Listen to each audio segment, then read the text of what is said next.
It'll be one to go this time by. Coming to the green, buddy, coming to the green. Let's go get him. Go, go, go, dig, dig, dig, go, go, go, go. Get your motor running. Head out on the highway. One more upstairs, go ahead. Mike Embry, NASCAR scene. Kasey, several of your competitors look pretty much like ghosts after the race today because of the heat, obviously. You look relatively refreshed. Do you guys find it some different way today? Were you just in better shape, or system worked better? What was your view on the heat today? You know, I think our cars are really, really good with heat. The guys work hard at the shop to make them as cool as they can underneath the seats and try to keep some of that exhaust heat away from me. And it was hot. I was hot. I run some different hoses today to try to blow on my chest and things that I do when it's hot. So, you know, I felt pretty good all day. My heart from about lap 120 till the end was pumping pretty hard. I could feel it pumping, but it wasn't. It wasn't like I was overheating. I was just, you know, I was pretty hot though. Come back downstairs to Jennifer. Go ahead.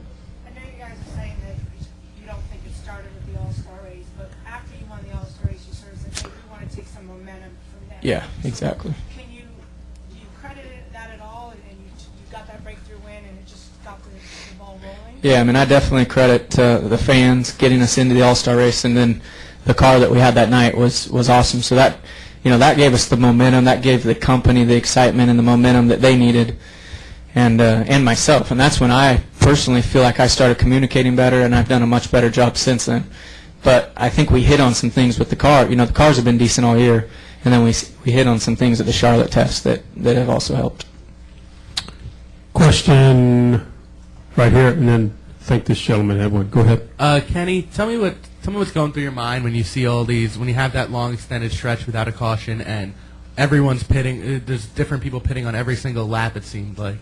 What goes on in the mind of a crew chief then? Well, the biggest thing is, you know it's going to cycle back. If there's no yellows and everything goes right, it's going to cycle back around. You're going to be, you're going to be right back where you were. We were still running really good lap times. We were actually pulling away from people that had put tires on, so it's kind of hard to make yourself pit. But the main thing you worry about at this track is if you don't pit and then a yellow comes out, then you have to pit, and then 10 or 15 cars stay out because they just pitted. So you end up losing your track, which is kind of like a road course. So that's what we were worried about, and that's what eventually happened. We pitted on like 175, and the caution came out 2 or 3 laps later, and it ended up getting the 99 and I think the 17. Two right off the top of my head that I know it got. They ended up having to restart back deep in the field, and really didn't do as well as they could have. Question right here. Go ahead. Ellen Siska, York Dispatch. Kasey, you talked about it a little bit out there. Would you talk about the significance of what it means to you to win here in Pennsylvania?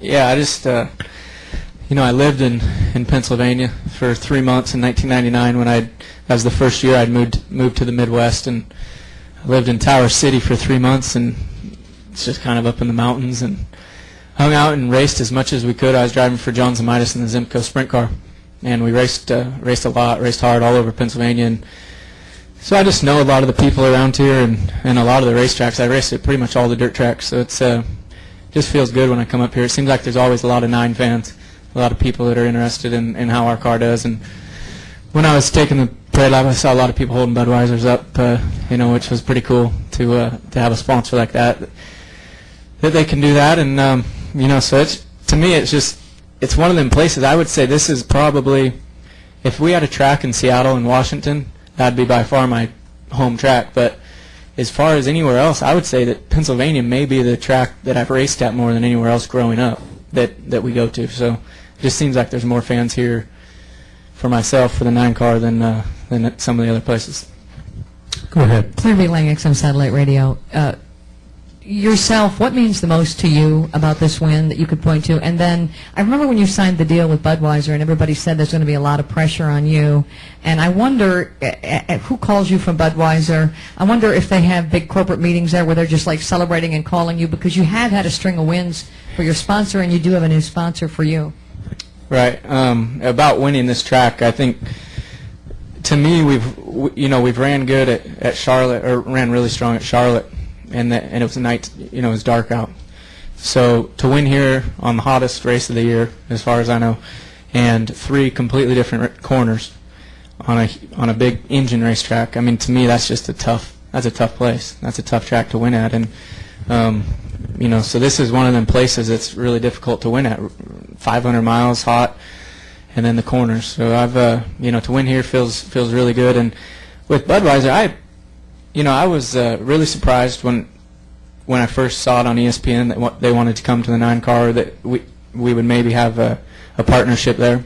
And then I started talking to them from there out, and now I get people sending me emails from Dave Peacock, who is way up at Budweiser, to Shayna and Brad and Tim Schoen, and I mean, there's so many people that when I get back to my bus, there'll be 10 Budweiser people that have sent me emails, texts, or called, and it feels good. I don't think I've ever had a sponsor that's quite that into it with so many people, and it's a full team, and when we go and do these hospitalities each week, and we go and do the convention in Chicago, and I bartended one night with Brandon Bernstein.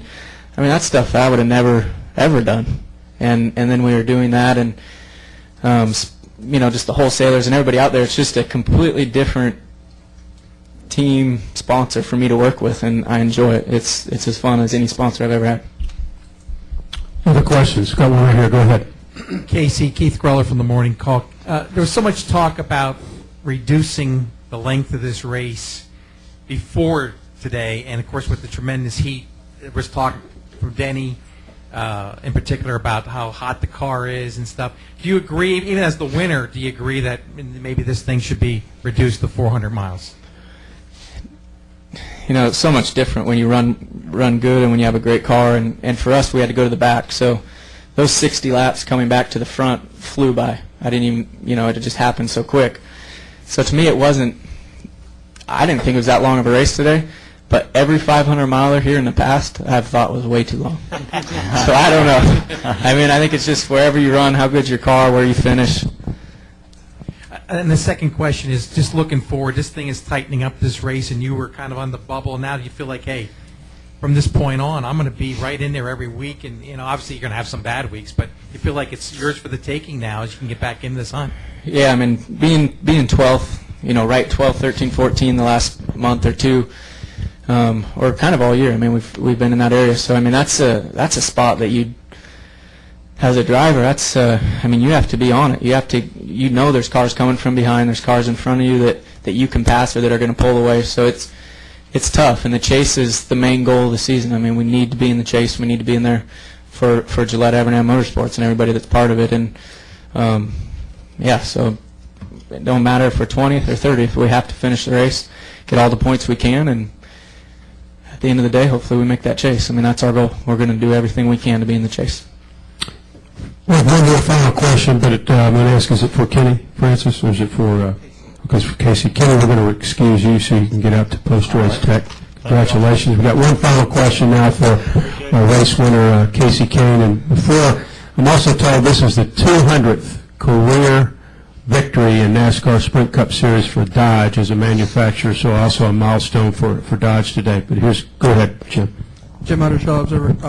Kasey, if you could think back a little bit to 2006 and how you felt the team was operating then, and kind of compare that to how you feel things have been going over the last month or so. Just the similarities, or is it different? Man, I think it's a little bit different. The team was really strong then, and everything, the communication, everything was there. But this car is so much different. What you look for in this race car and how to get it to go around the corner, and things. I just think it's a little bit different now than it was then. But I mean, the excitement, the momentum, the confidence, everything that you go to Gillette Evernham right now, and everybody was walking around there with a smile on their face, and that's not how it was a month and a half ago. So, but that's probably how it was in 06. So it's just good. Everybody's excited, and I'm glad I can be part of it. I'm glad that I'm with Kenny Francis, and he can give me cars as fast as he did today. Congratulations, Kasey. Continued success. And